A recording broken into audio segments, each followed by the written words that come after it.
Baik, karena waktunya sudah 5 menit lagi ya, mungkin sambil menunggu yang lain untuk bergabung, kita mulai saja untuk kegiatan penyusunan dan pemutakhiran SOP PDN ya. Sebelumnya Pak Nungki sudah bergabung ya, narasumber? Belum ya? Ibu. Ya, Ibu. Nungki, terima kasih. Terima kasih Ibu. Baik, kita mulai saja ya, karena saya khawatir nanti diskusinya rada panjang. Karena nanti saya juga minta tolong Pak Faisal Sahal, Ketua Arsip, untuk membantu dalam penomoran SOP. Baik, saya mulai. Assalamualaikum warahmatullahi wabarakatuh. Waalaikumsalam. Ya, pada pagi hari ini, pertama-tama puji syukur kami panjatkan kehadiran Allah Subhanahu wa Ta'ala, di mana pada hari ini kita diberi karunia kesehatan, juga kebugaran, sehingga bisa ada yang hadir secara luring juga daring untuk mengikuti kegiatan penyusunan dan pemutakhiran SOP IPDN.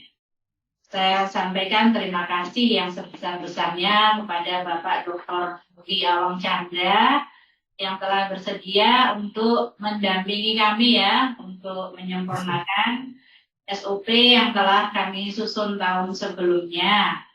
Dan selanjutnya juga kepada seluruh Bapak Ibu pimpinan IPDN atau yang mewakili yang telah hadir untuk mengikuti kegiatan ini. Sebenarnya kegiatan ini adalah kegiatan yang sangat penting karena di setiap apapun ya penilaian, baik itu dari BAN-PT maupun BPK termasuk Irjen, itu selalu menanyakan SOP. IPDN pernah nyusun SOP secara resmi itu SK Rektor tahun 2015. Dan setelah itu belum pernah ada updating yang secara resmi dalam bentuk kebijakan pimpinan IPDN. Sehingga tahun ini terima kasih juga ya kepada bagian perencanaan yang telah ya mengalokasikan anggaran untuk menyusun, memutakhirkan SOP yang pernah kita susun bersama-sama. Terima kasih juga saya sampaikan kepada seluruh tim SOP ya, dari Biro 1, Biro 2, Biro 3, Biro 4. Itu otomatis fakultas sudah termasuk ya, Mas Hanif, Mbak Ayu, juga dari bagian perencanaan, akademik, dan seluruh bagian di PDN, juga unit, atas keaktifannya ya, untuk memenuhi apa yang pernah ditagihkan oleh Pak Kapus saya ini ya, Pak Kampus Manajemen Risiko, karena memang kegiatan ini leading sektornya Pak Insinyur Sutikno MSI. Terima kasih banyak ya Pak atas ketelatenannya untuk menyelenggarakan kegiatan ini.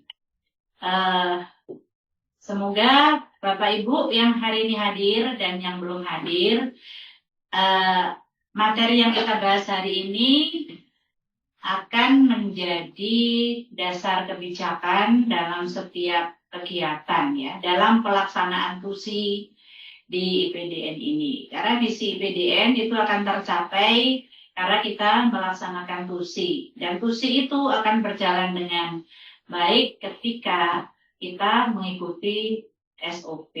Nah, SOP itu kan secara singkat itu sebetulnya apa yang kita tulis, kita terapkan, apa yang kita tulis, kita laksanakan, apa yang kita laksanakan, kita tulis, seperti itu. Ini selamat bergabung, yang baru bergabung, terima kasih. Penekanan ya dari kegiatan ini, memang LP3MI beberapa kali mengirimkan surat kepada seluruh bagian unit agar mengumpulkan SOP.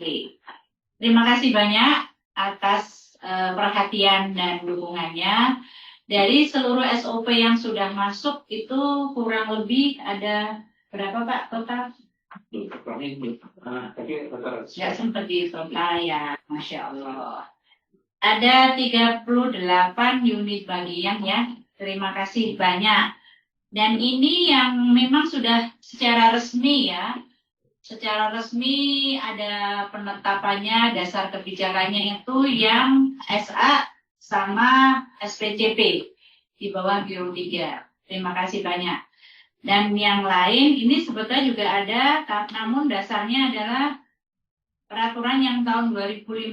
Setelah itu memang belum ada lembaga atau unit yang diberikan tugas oleh Bapak Rektor untuk menindaklanjutin agar SOP itu menjadi dasar kebijakan yang resmi. Nah, ini untuk hasil inventarisasi itu beberapa sudah sangat bagus, sangat sesuai dengan ketentuan SOP yang telah ditetapkan sejak 2015, yaitu dasarnya adalah Permenpan RB nomor 35 tahun 2012. Sebetulnya ada juga dasar untuk SOP dari Kemendagri, namun dari 4 ya, ada 4 landasan untuk susun SOP, namun yang Permenpan RB itu yang paling sederhana kalau menurut saya. Dan secara umum unit bagian itu sudah menggunakan alurnya itu berdasarkan Permenpan 35 2012. Sehingga untuk saat ini dan ke depan kita berpedoman pada Permenpan 35 tahun 2015 untuk penyusunan langkah-langkah juga termasuk flowchart-nya. Di samping itu ada yang menggunakan logo itu masih logo IPDN yang lama. Jadi mohon nanti Bapak Ibu mencermati kembali dan menyesuaikan dengan ketentuan yang baru untuk logo. Dan nanti Pak Kapus Manajemen Risiko akan memberikan mungkin dengan waktu ya seminggu, 2 minggu, maksimum berapa minggu. Karena akhir bulan ini seluruh SOP sudah harus terhimpun dan untuk ditetapkan kebijakan sebagai dasar legal formalnya. Tadi selain itu juga ada yang sudah menyusun SOP, langkah-langkahnya sudah sangat bagus, sudah sangat lengkap. Mulai dari awal suatu kegiatan sampai endingnya dalam bentuk dokumen apa. Namun ada yang belum disusun flowchart-nya. Nah, untuk itu mohon bantuan seluruh Bapak Ibu ya untuk memenuhi SOP yang hari ini kita bahas dan nanti akan dikumpulkan kembali, itu dilengkapi dengan flowchart sesuai Permenpan 35 tahun 2012. Yang selanjutnya ini yang betul-betul pengalaman tahun 2015 ya. SOP yang dikumpulkan itu tidak ada tanda tangan dari pimpinan sebagai penanggung jawab bahwa SOP itu harus diikuti untuk penyelesaian TUSI. Nah, ini mohon untuk saat ini ketika nanti Bapak Ibu mengumpulkan untuk ada tanda tangan dari pimpinan bagian, lembaga, atau unit. Jadi mohon dilengkapi dengan tanda tangan pimpinan.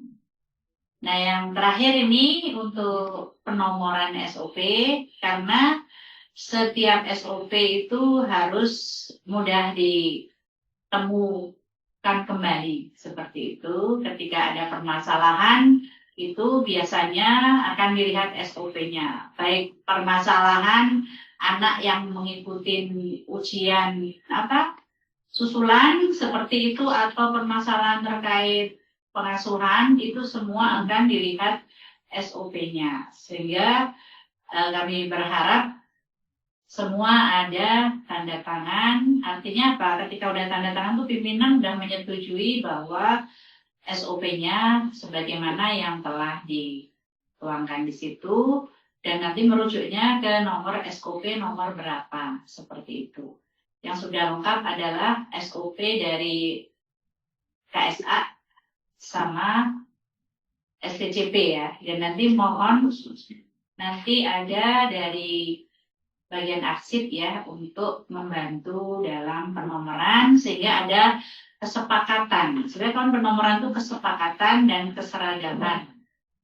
Nah, ini juga kami belum sampai mencermatin apakah setiap fakultas dan bagian akademik juga pengasuhan misalnya sudah menyusun atau menuangkan semua ketercapaian fungsi itu dalam bentuk SOP.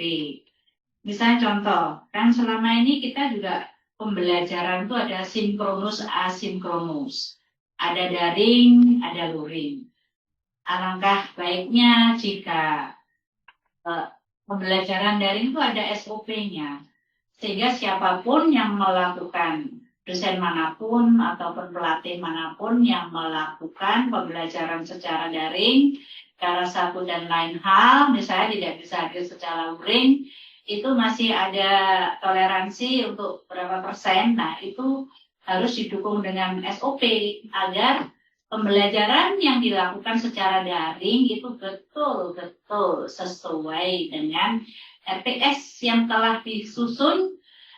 Ketika disampaikan secara daring pun kompetensi itu tetap bisa dicapai. CPL tetap bisa dicapai. Itu antara lain. Dan saya berharap itu yang menyusun mungkin akan lebih pas ketika bagian akademik. Karena membawai 3 fakultas. Namun, saya rasa itu tidak ada perbedaan ya antara fakultas satu dengan yang lain untuk pembelajaran secara daring. Karena yang penyedianya kan masih tetap ya PDSI seperti itu untuk fasilitas misalnya Zoom-nya atau Google Form-nya atau Siapnya. Dan yang kedua mungkin terkait kegiatan pengasuhan ya, itu saya harap semua penjatuhan disiplin seperti itu SOP-nya betul-betul dicermatin sehingga ketika ada permasalahan terkait baik dari sisi pengasuhnya atau pelajar yang bermasalah itu bisa dijadikan sebagai dasar hukum dalam menyelesaikan permasalahan yang ada. Dan yang terakhir mungkin kemarin saya lihat di grup pimpinan itu ada rekrutmen pengasuh baru kurang lebih 12 atau 20 orang. Nanti saya harap untuk bagian atau unit yang menangani rekrutmen pengasuh, alangkah baiknya jika SOP-nya sebelum pengasuh itu diberi tugas untuk mengasuh raja, itu ada semacam diklat, atau kalau dosen itu ada TOT-nya seperti itu.